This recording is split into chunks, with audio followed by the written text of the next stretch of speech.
Welcome to this week's episode of Lagnapod. I'm your host, Rob Holbert. Everybody else sign off here. I'm Ashley sign Trice. on. Grant McLaughlin. This is Scott Johnson.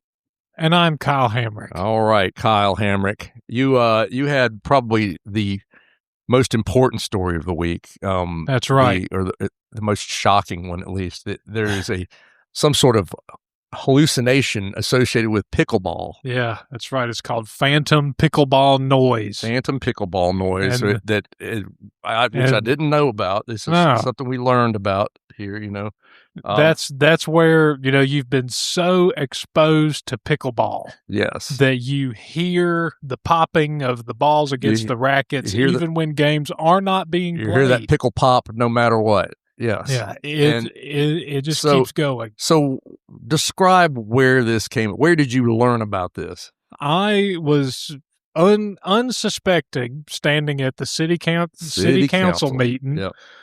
There's this one woman who lives near Lovretta Park. Right. They have a big pickleball complex there. Right. And she sent a letter to the city council, which is unusual for someone to not go and speak to the council, but to send in a statement.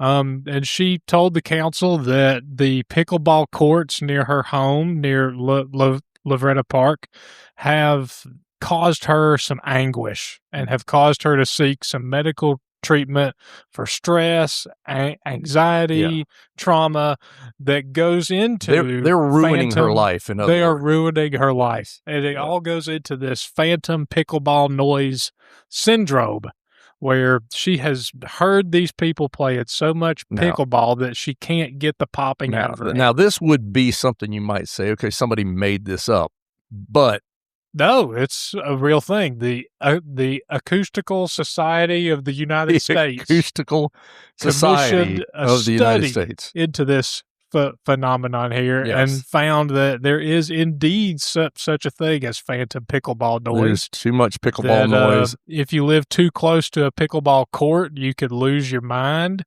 And it said that the noises could get so bad that you can get depressed. You might have some suicidal thoughts. It's quite a pickle. It's very bad. There we go. Sorry. It's had to go a full lot grandpa of on that one. It's a lot of racket being a lot of caused racket here. from pickleball court. After the city council heard this, I mean, they had an item on the agenda to put up some quilted buffers for almost $30,000 for quilted dampeners. So is it just going to be at this pickleball court, or are they to begin with? Are they installing these mufflers, these pickleball mufflers, throughout the city? Well, to begin with, we're going to solve the Lovretta Park, the phantom of the park here. We're going to solve that with the buffers for $30,000, and then we're going to move on to the rest of them. This is something I never would have Well, I see y'all giggling about this. Have you ever been near They are loud. nonstop? It is annoying AF. I mean, it is. So many things are, though. I mean, it is. There's this thing called white noise. At a baseball park, you're not hearing pop, pop, pop, pop, pop, pop, pop. You hear pop. Or ping. I mean, there's and then you'll just hear the parents start cussing. I get it, but are they? It just doesn't seem. It seems like something that could easily be avoided, defeated with a little bit of white noise. Remove all of the pickleball courts. That's why. There's an unpopular opinion. Yeah. Turn them back into tennis courts. Please address your comments to Ashley Trice at lanyapmobile.com. I'll stand by them as a tennis family. While the city council is finding $30,000 for pickleball, can they find $30,000 for the potholes on my street? That'd be great. Just wanted to put that out there. That's not as important. You have to come up with the phantom or the actual pothole. You need to have some sort of pothole PTSD. The phantom of the pickleball court. That might be our intro video. Can tennis give you phantom tennis syndrome, where all you're hearing is the noises they make when they Sharapova? So here's today's best segue. So speaking of phantoms, Scott, you had a story about an attorney who had a bunch of phantom stuff in his legal briefs that he's got in trouble. Legal brief sounds like something he's wearing, but he's not. But he's in his Fruit of the Looms. But he has gotten in trouble with the Alabama Supreme Court for using AI.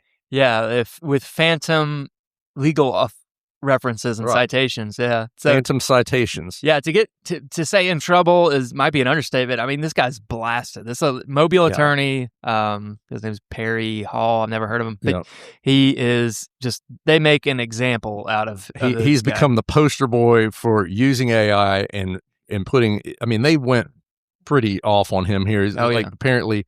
A full breakdown of every single citation, like 30 or more that was either misquoted, didn't exist, was inaccurate. Yeah. And then, he comes back. Well, the other attorney pointed this out in this trust fund controversy that they're in. And he comes back and he apologizes for the error within the very same, apology. And then also he's saying that I won't do this again. And that same footnote where he's apologizing, he references 2 more non-existent cases. And so this Greg Cook, as Associate Justice, says, I don't know how this happens unless you're using AI to draft your apology. To write your apology, yes. So it's become an issue in legal circles.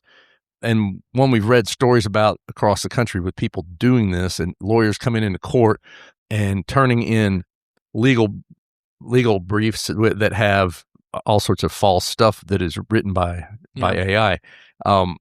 But apparently, so the justices think they really need a revamp of some of the rules and regulations in the state for the legal rules. Yeah, and there's regulations. two justices, and that was kind of buried in this in these files where they're calling on the rules committees to, hey, we need clear instructions on guidelines, etc. for what happens when these hallucinations show up. And because right now it's pretty just broad, like any other kind of issue or error that you make as an attorney. I mean, they went as far as to throw his client's case out of the right. Yeah, I was going to say that's the toughest thing you could do. You lose your case because your attorney did this. Yeah, that's the hard part is these people lost their case because of this. And so I mean, the justices were pretty rough on him, and it's. I wonder if it will catch anybody's attention not to do this anymore because it has happened quite a bit. But they're very clear. Like they're clear to say that it's not because he used AI. It's because he misused AI and just basically let this legal author tool just fly off the whim and never checked it or anything. That's the thing. It's really not that hard to just tell AI, hey, provide the links, provide the sources, and then go check them and make sure that they're accurate. It's like I don't know. That's it's not an extra real step. hard. And it is. Yeah, if you're making it by your whole career cutting corners, not saying that anybody else is in this case, but it's an easy thing to do. Yeah. And then we also this week had yet another train wreck involving Amtrak. Why is this happening so much? This was a little different, I guess. Well, things kind of went off the rails. Things kind of went off the rails a little bit. That's a groan. Hey, he did it first. I know. So this, I could be wrong, but I'm pretty sure that this was the first time. Well, that's good. As a reporter, come in and maybe be wrong. I don't know. Well, it's nice to be transparent. This is the first time I've reported on one derailing, and it was because a truck that was trying to pass over a track, his trailer got stuck. Yeah, because he was hauling a bunch of vehicles, and so this one was this was a little different because it wasn't somebody necessarily trying to beat the train.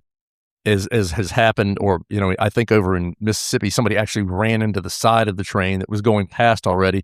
But but this was not a circumstance. It doesn't look like that where somebody was trying to just get in front of the train before it goes by and they just misjudged it. They got stuck on the track and then the train plowed into it. That's right. Yeah. And there were a couple injuries reported. The truck driver is alive, but I believe he was taken to a hospital to treat some minor injuries. A couple people on the train are also complaining of having some injuries. Yeah. But yeah. This is maybe the fourth or fifth. Can you sue Amtrak? I don't know. Well, the train is just.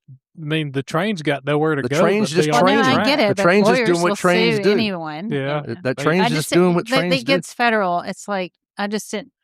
Maybe you sue the truck driver if you got to sue somebody. Well, yeah. No. I just thought there is some federal over I mean, do they? There are. Yeah. That, and there's always a question of. Let's ask ChatGPT. There's always a question of whether or not the guardrails that are in front of a lot of these crossings are functioning. That's something I believe we all ask of the Alabama Law Enforcement Agency, which investigates these wrecks, or sorry, these crashes. Well, I mean, crashes, collisions. I thought this one, we can say in particular, now. though, it was too heavy and it just couldn't get its. It just got bogged down. It couldn't get over the track. It's kind of an amazing thing, though, that I guess how many accidents they've had so far, and I'm completely pro Amtrak and everything. I think it's doing great, but obviously people have not adjusted to the fact that there's a train going 70 miles an hour. Well, you guys were both reporters back when this train was still around. Did you guys ever have to like routinely report on somebody getting hit by the Amtrak train? The only thing I remember, Sunset Limited. The only thing I remember, the biggest train. One of the largest. Yeah, I was working at the Mississippi Press when the Sunset Limited happened, and was running out the door to go cover it, and my boss called me back and said, "Mobile's going to cover it. Just let them do it." But and I'm kind of glad I didn't go out there because it's pretty gruesome. But it was. But I do remember that. But I don't remember there being a bunch of collisions, crashes, whatever's with Amtrak's prior to that, and there were no crossing guards in our area at all. There was nothing. So I don't know. It's people obviously aren't paying a lot of attention to it in general. We're going to take a quick break, folks. We're going to come back and talk a little bit more. We'll be right back.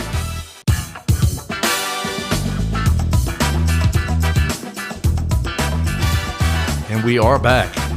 Grant, you have this week's cover story in the blurry looking photo on the cover of the paper that looks a little bit like Kramer from Seinfeld. I never got that until you said it. I watched Seinfeld like twice. Well, and then you said it, and I was you're like, a youngster. You need to watch Seinfeld all the way through. It's the funniest sitcom ever made. But anyway. No, I mean, I watched it through twice. But so there was last week there was a pretty big press conference over there in Baldwin County, and where they had discovered the identity of a man whose skeletal remains were found in 1994.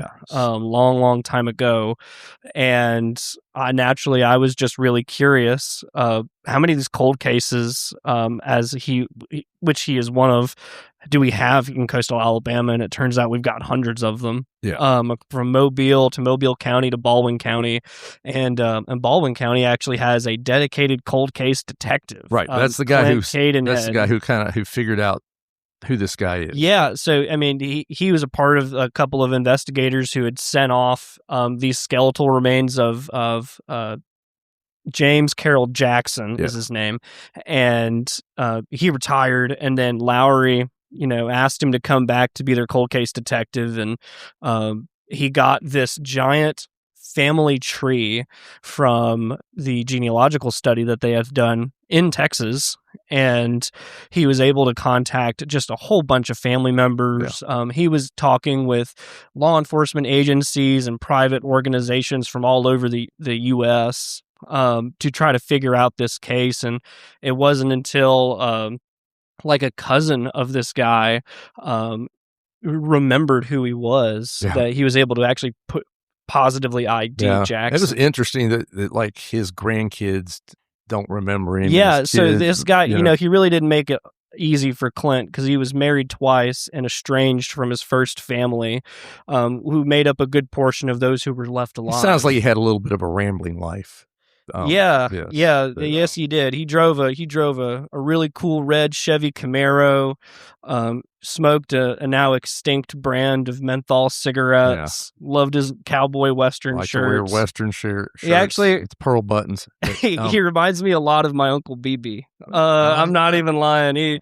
He lives in Florida now. But the whole thing with it, I guess, so he came here to work on construction work on Yeah, roads. so right? he was a type of welder where they lay in the foundations for roads. Anybody who knows anything about roads know that there's rebarb under that concrete, and his job was to weld all that together. Yeah. And it's not confirmed, but they believe that he was working on the I-65 expansion project, which, if you're around here in the 80s, that was a pretty big deal. It was a multi-million to tens of millions of dollars project.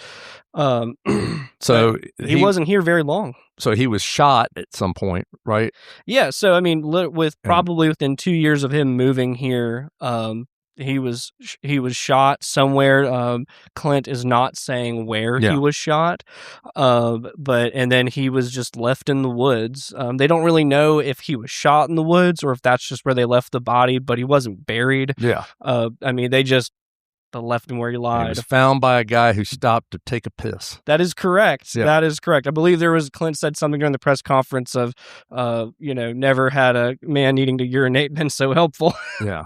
So they found his body. But anyway, it's a good story. There's, interesting stuff on these cold cases and they're always fascinating to see something that's been, somebody who's been dead for, 30 plus years and they finally at least figure out who he is. And, maybe there's a murderer out there who's feeling a little less like they got away with it. And that's the most important part of it is unless somebody comes forward and gets out more information about, what happened to him or the circumstances around his death, the case will again go cold. Sure. Yeah. Well, it's a cool story, and hopefully they can find it. I'd love to see the finish of it.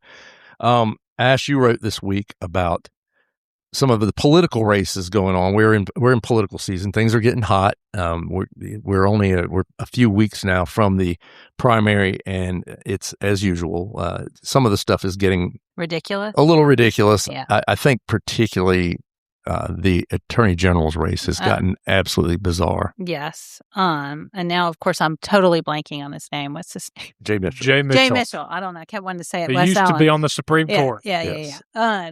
Jay Mitchell's ads. I mean, the first time I heard one was a radio one, and I just, he's got one that says, you can Allah Akbar your butt back to the Middle East if you're into radical Islam. And I was just like, is this like an SNL skit? I mean, it sounds like literally like something you would watch on SNL, like as a parody of a Southern politician. Yeah. And not in a good way. No. But no, it's real. And his other one that he had was basically like saying, I'm not going to let Mobile become Mexico and Birmingham become Baghdad. And are these things that are happening? I didn't know that these were possibilities. I didn't really. I mean, I actually looked up the Muslim population in Alabama is 0.5%. Yeah, I really didn't know we were having a huge problem. Not real close to becoming an issue. But I mean. He's made it the centerpiece of his campaign. Yeah, basically. But of course, now that his opponent is fighting back, or one of the PACs, I guess. Yes, saying that he was like involved with the president of Uzbekistan. Uzbekistan, yes, that they said he was involved with the president of Uzbekistan, and then he put out a press release saying that he's been fighting the president of Uzbekistan. I can't. Is it Uzbekistan? Yeah, it is Uzbekistan. Uzbekistan. Not to be confused with Kazakhstan. I think there's like a couple. No, we're talking about Uzbekistan. Uzbekistan. So he was fighting the president of Uzbekistan. They're dead wrong about him. He's not working for that guy. He's fighting him. He was a double agent. That guy has. Was he in the If you ask the president of Uzbekistan about Jay Mitchell, know. he knows who he is. He's been like, that guy has thwarted us. This is we would have taken over Alabama a long time ago if it wasn't for Jay Mitchell. We've had our eye on Alabama. We've had our eye. We were gonna Uzbekistan the heck out of Alabama, and it did not work. But not on for Jay Mitchell's watch. It was going to be Uzbekistan. We were going to do it. Uzbekistan. Yeah, but the claims are so ludicrous. I mean, they just always. The other one was that he worked for Hillary Clinton. I'm like, what do you think is more of a turnoff for the average Alabama voter? Hillary Clinton, or Uzbekistan, or the president of Uzbekistan. Uzbekistan. I don't know. I didn't even know they had a president. I didn't know what kind of government they had. I just think it's hysterical that's the point at which they are getting to. That they think like this is what's going to turn voters on or off. People in Alabama are sitting up every night going, these radical Islamic extremists are taking over Alabama. I was going to vote for Jay Mitchell, but he was working for that guy in Uzbekistan. And we're a Kyrgyzstan family. Yeah, we don't. We're all about Kyrgyzstan here. That's my favorite stands. This is all of it. So people stupid. in this state, I guarantee you, if you were to go out on the street and ask folks to point on a map, where is Uzbekistan? I couldn't do it. I don't know. I mean, I know it's somewhere near Russia. Snuggled over there near Kyrgyzstan. I know that. Yeah, I know where it's right next to Kyle's. They're all laying up there near Pakistan and somewhere near Iran and Mongolia. Mongolia. Yeah, all those areas. But the other one, so there's some. Ridiculous. I guess we've had some candidates that are shooting things. Yeah, that's another thing that is going on. And one of them was Paul Prine he's got one where he has something about pistol permits, and he's shooting a piece of paper with pistol permits written on it. With a shotgun. I haven't seen that one. Yeah, that's online. He didn't shoot him with an unpermitted pistol? He shot him with a shotgun. He wanted you to know, how does he feel about it? He shoots it 3 times, and that's how he feels about it. With a shotgun. He shot a piece of paper 3 times with a shotgun. Yeah. Wow. It's something very else. effective. Well, and fortunately for him, we passed a law saying you don't have to have a pistol permit. He's going to keep it that way. There's all these ads have they've got. They're only going to get crazier too. Yeah, we've got a couple weeks left, and then of course runoff, so it'll get bizarre. Yeah. Well, I think that's all we've got for this week, folks. But thanks for listening to us on Lagnapod. We will see you next Thursday. Love you. Bye. The Lagnapod is a Something Extra publishing production. Executive producers are Rob Holbert and Ashley Trice. Music is by Some Pulse Sounds and Electro Animals. Only subscribers like you have access to this podcast. Tell your friends they can sign up at my.wing@redbill.com. For advertising opportunities, please call 251-450-4466.